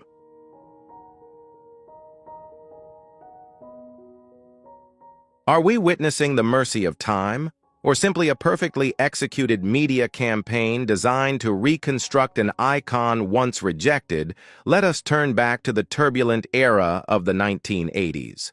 In socio-psychological analysis, the bond between King Charles III and Camilla has often been described as a parallel system existing outside the framework of traditional royal rules.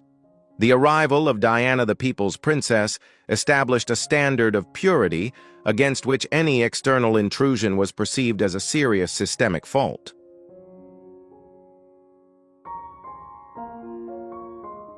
Archival sources recall the iconic remark about three people in a marriage not merely as a complaint, but as a confirmation of a fractured structure. Camilla's long-standing presence in the shadows inadvertently forged her image as a counterweight to Diana, ensuring that every step she later took would be subjected to intense scrutiny. The year 1994 is often viewed as a breaking point in the monarchy's image strategy.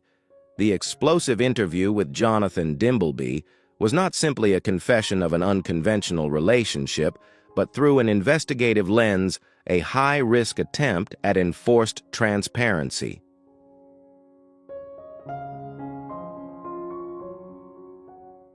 However, rather than easing tensions, it backfired by reinforcing the hypothesis that Camilla was the very cause of the collapse of a beloved icon.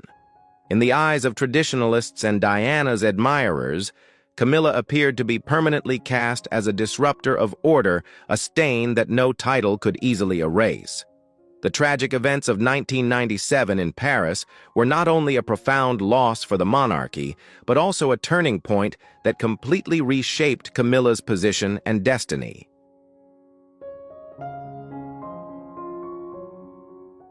Diana's absence left behind an immense vacuum of both power and emotion.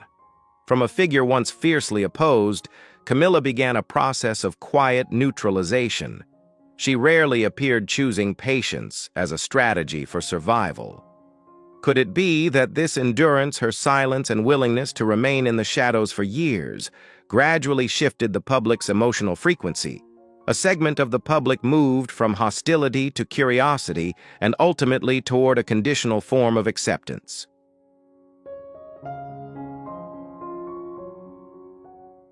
Today, as Camilla officially stands at the pinnacle of her role as Queen Consort, old questions continue to linger.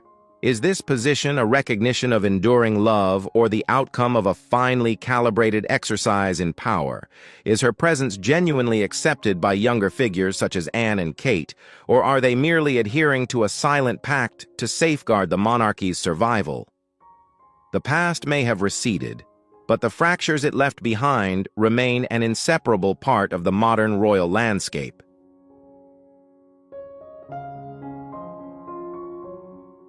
In 2005, when wedding bells rang to mark the official union of Charles and Camilla, observers noted a pivotal detail in the language of power, the title, Princess Consort.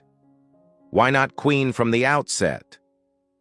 Through the lens of systems analysts, this was not merely a name, but a form of public opinion buffer. One hypothesis suggests that the palace was making a strategic calculation. At the time, they understood that Camilla's presence remained too powerful an emotional trigger for those who revered the memory of Diana.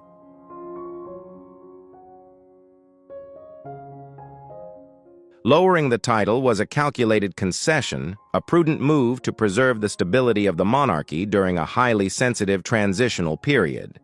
Time may soften fractures, but it cannot fully erase old frequencies.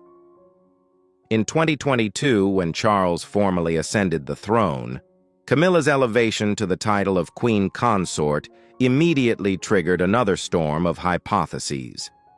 For a segment of the public still carrying Diana's legacy, this act was perceived as a profound symbolic rupture.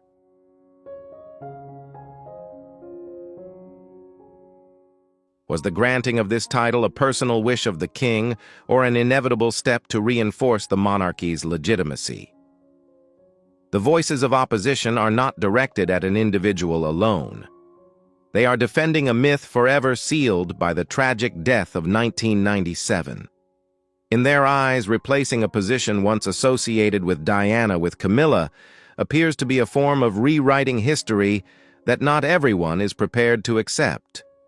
Yet when we look more closely at the palace's operations, we can discern a sustained effort to recode and reinterpret Camilla as a person.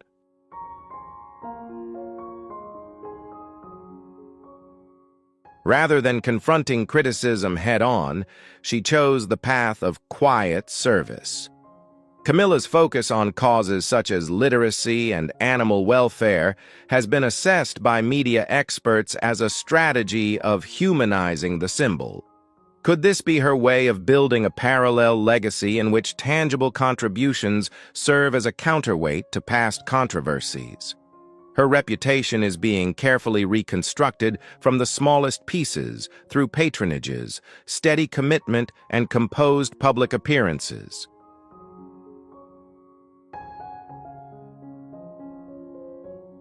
Yet no matter how great the effort, the corridors of history continue to echo with voices that refuse to fade. The past still casts its shadow over every action of the current queen. Critics ask whether present-day dedication carries enough weight to eclipse memories of the once shocking third person. Perhaps Camilla's greatest challenge is not the fulfillment of royal duties, but persuading an entire generation that she is a worthy successor to a role burdened with immense pressure and expectation.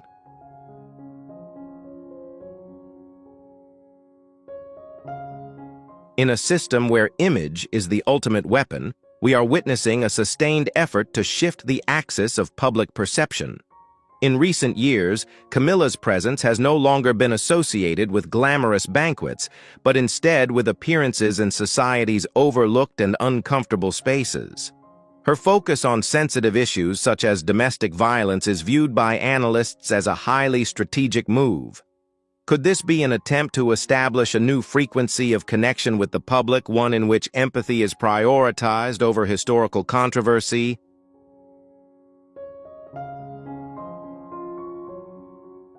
Some hypotheses suggest that by standing alongside the vulnerable, she is gradually peeling away a negative label that has persisted for decades. However, real-life efforts often collide head-on with the power of mass media. The emergence of dramatized cinematic works, most notably the series The Crown, has generated a distinct socio-psychological phenomenon. These productions are not merely entertainment, they function as a filter pulling the hidden corners of the past back into the center of contemporary debate.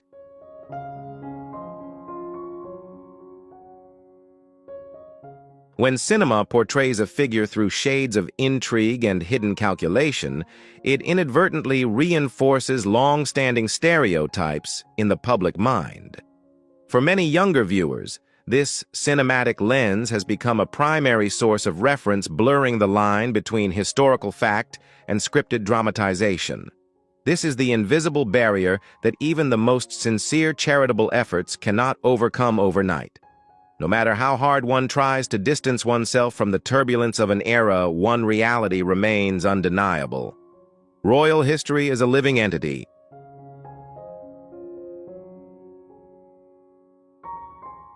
The public's continued questioning around Princess Diana is not merely an expression of hostility, but a form of loyalty to an emotional legacy.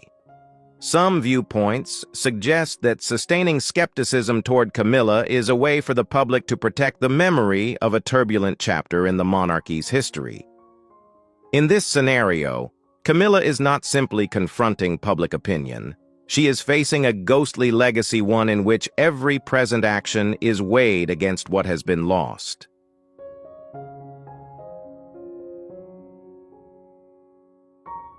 Upon officially assuming the role of Queen Consort, Camilla has demonstrated remarkable resilience and adaptability within the royal structure.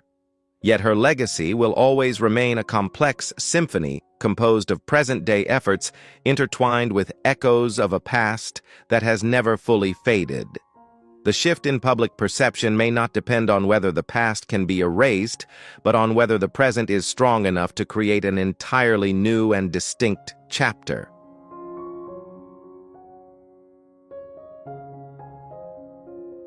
Time is a master craftsman, capable of softening even the sharpest edges of history. Observing Queen Camilla's journey, analysts have noted a quiet shift in the collective psyche. From a figure once pushed to the margins of traditional moral norms, she has carved out her own trajectory, one in which growing authority and calm, restrained action have gradually earned trust.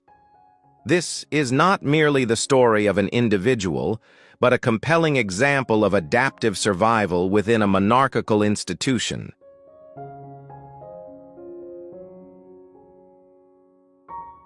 Could her presence be the very catalyst needed to shape a more modern, more pragmatic face for the British monarchy in a new era?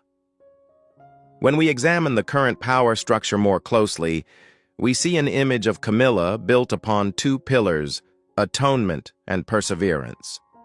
She has chosen to confront storms of public opinion through tireless service. Aligning her name with humanitarian causes appears not merely as duty, but as a deliberate way to redefine the meaning of her presence within the palace itself.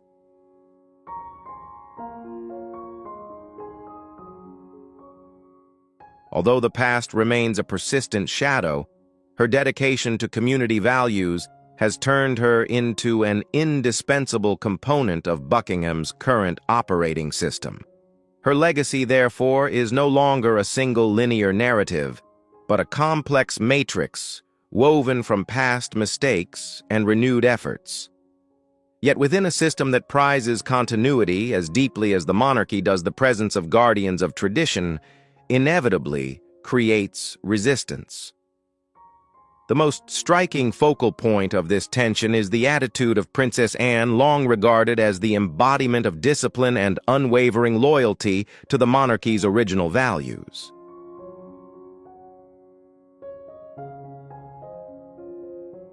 The hypothesis surrounding Anne's dissatisfaction is not merely about personal conflict. It represents a broader question of compatibility. Can a system truly remain stable when its core contains controversial precedents? Anne's caution appears to serve as a reminder that no matter how the future is constructed, the strict standards of the past continue to exist as a form of oversight. We have traveled a long path in decoding the layers of emotion and power surrounding the presence of Queen Camilla.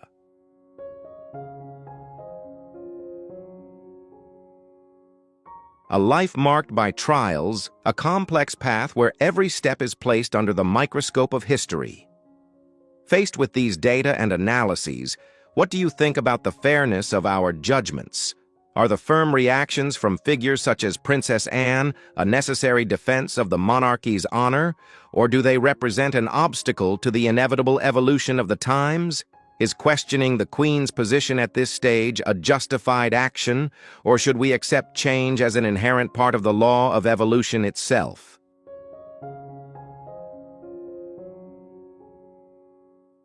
This information is for reference only based on unverified hypotheses, rumors, and public opinion. Let's discuss the issue from an objective analytical perspective. Don't just observe, leave your mark, press 1 if you want to explore more hidden variables of the monarchy. Press 0 if you're skeptical and believe what we see is only the tip of the iceberg. If you enjoy in-depth analysis, don't forget to like and subscribe so we can continue decoding the mysteries of power together.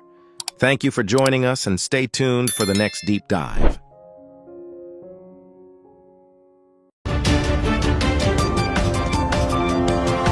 London, early 2026. Before the first rays of sunlight reached Big Ben, a strange atmosphere seemed to envelop Clarence House. Unverified information was stirring up public opinion about a pivotal decision that could change the course of one of the world's most prestigious families. Instead of the usual social news, insiders were questioning the temporary suspension of an inheritance distribution process related to Princess Diana's estate. Was this merely a simple administrative procedure or the activation of a protective mechanism established decades earlier? In the world of strict royal rules, the existence of a sealed will has always been the subject of speculation. An abstract concept has begun to emerge: the third clause. According to several theories put forward by analysts, this clause doesn't focus on political upheavals or media attention, but rather seems to point to a more fundamental value, the integrity of the lineage. If this scenario is true, then activating it signals that the institution is facing a potentially structurally destabilizing event rather than just a media frenzy.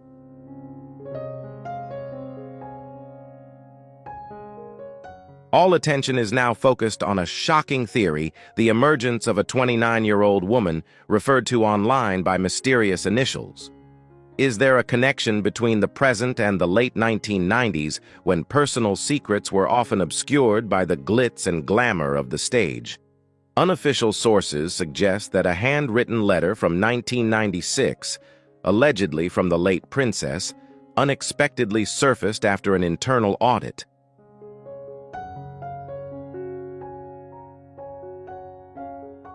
If the rumors are true, that letter contains prophecies of divided bloodlines and a crown shaken by seduction. This is a dramatic fictional scenario, a mother seeking to protect her children from dangers she foresaw decades ago. While London is reeling from legal scrutiny in West Hollywood, tense moments seem to be unfolding between the main characters of this story.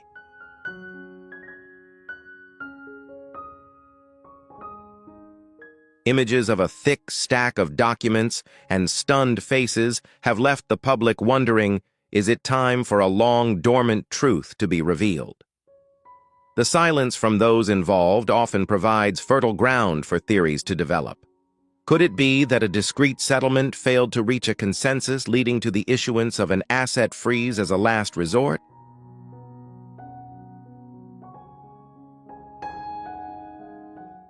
We are facing an investigation into traditional values, truth, and heritage. These are just pieces of a larger picture, and we have only seen the tip of the iceberg. Is this a necessary purge to protect legitimacy, or merely a compounding of misunderstandings within a family already fraught with turmoil and in a world where information is constantly changing? Do you think the ultimate truth is as important as the choices we make about what we believe? Leave your thoughts in the comments section, and we'll analyze them further in the following developments.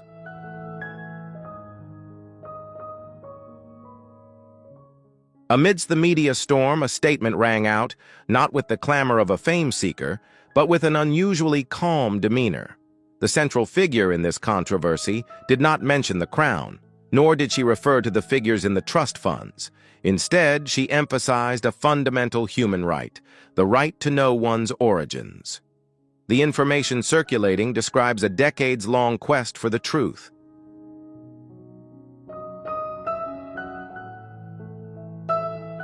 I just want the truth to be acknowledged.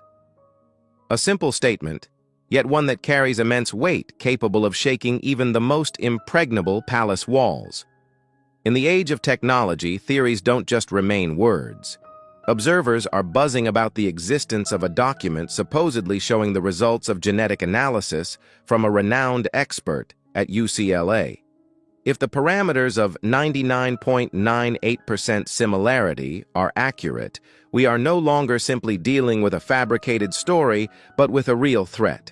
Biological evidence. It's very challenging.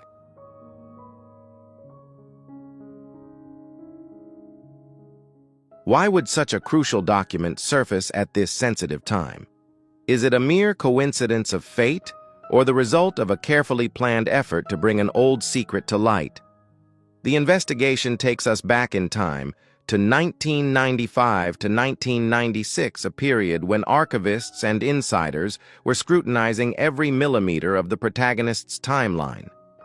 A ceremonial event in Chicago sealed files from ecclesiastical institutions in the Vatican.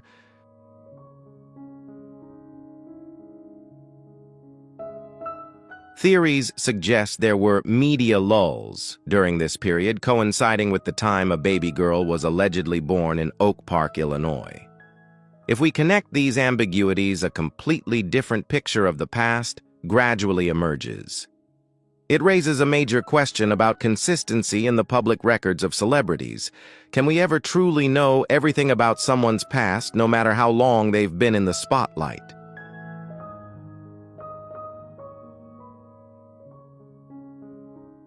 Deep within the sealed archives of the Vatican, there are reports suggesting the existence of a file from 1997, a request to revoke past commitments. Theories are circulating about the presence of an unidentified entity within these ecclesiastical documents. If these clues to the past are real, they are not simply old pages of paper. They pose a perplexing puzzle: moral trust and transparency. In the world of royal protocol and international law, inconsistencies between public records and personal reality can have consequences that extend far beyond a simple family dispute.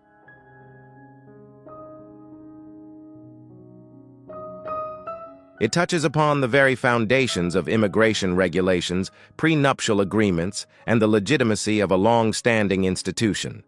Deep within the sealed archives of the Vatican, there are rumors of a record from 1997, an application to annul past commitments. Theories are circulating about the presence of an unidentified element within these ecclesiastical documents. If these clues to the past are real, they are not simply old pages. They pose a perplexing puzzle: moral trust and transparency.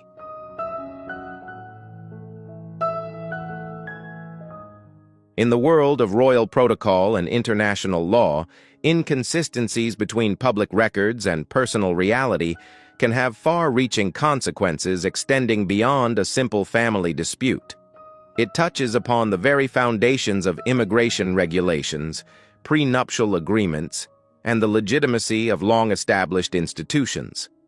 Why is verifying ancestry so crucial? The answer likely lies in the spirit of third clause. This is part of Princess Diana's will. From a hypothetical analysis perspective, inheritance is not just about material possessions, but about the clarity of bloodline.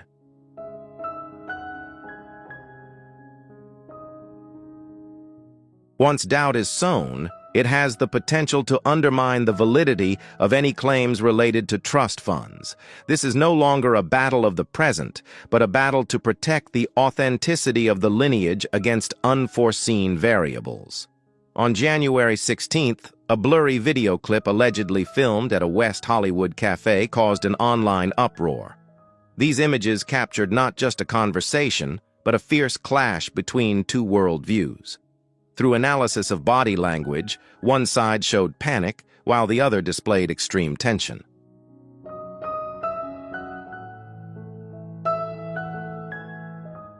The fragmented words are believed to have appeared in that space.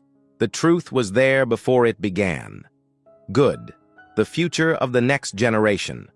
While the authenticity of the conversation remains questionable, the emotions emanating from those frames are undeniable. Could the black file the woman carries be the key to unlocking the Diana Protection Fund, a fund currently frozen in a terrifying silence? The character codenamed AM, though never appearing directly on screen, has become the focus of a global investigation.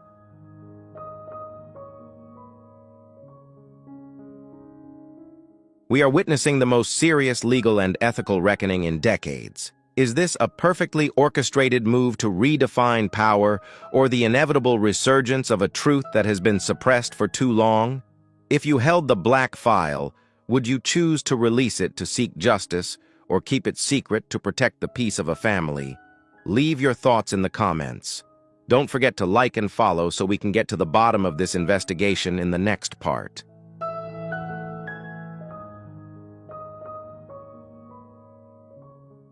In the corridors of British justice, a legal case has just been filed, not seeking glamorous titles or material compensation, but aiming for a more abstract goal: recognition of bloodline. If this request is granted, it will create an unprecedented precedent, placing a missing piece right at the heart of the royal succession diagram. The existence of the figure codenamed AM is not just a personal story. It is an entity capable of changing the entire trajectory of the Sussex family. The emergence of these streams of information seems to have created an emotional storm for those involved.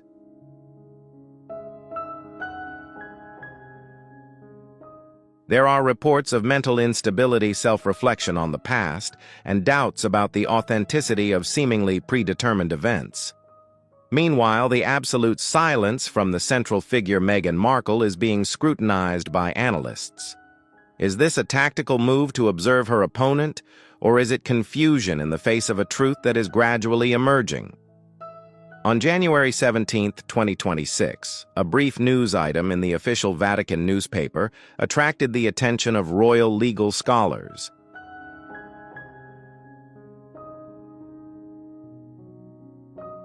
Despite being written in coded and cautious language, the announcement appears to confirm the preservation of documents relating to discussions from 1995 to 1996. Why would a powerful religious institution like the Vatican retain the spiritual anxieties of the late Princess Diana? Theories are connecting details about a blind Tibetan mystic and warnings about a turbulent future for Harry.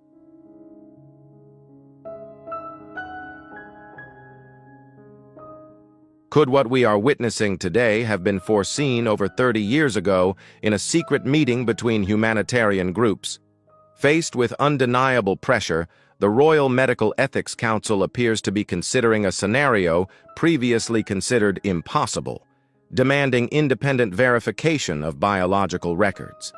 This has been described as a last resort to protect the legitimacy of the royal institution.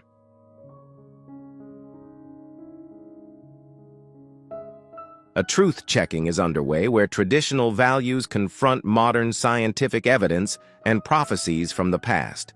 We live in a time when history is no longer a collection of old pages, but a living entity demanding transparency. From secret Vatican files to a mother's handwritten letters worrying about her child, every path leads to one ultimate question: does truth always bring liberation? Or does it sometimes foreshadow a greater downfall?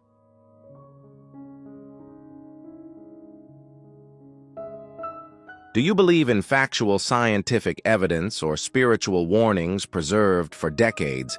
Deep within royal history, the late Princess Diana's secret anxieties about what she called a divided lineage are often mentioned. There are theories that after her meeting with an Eastern mystic, she left behind two important documents. If one was kept by her loyal butler, the other is believed to have lain untouched in the apostolic archives in Rome for decades.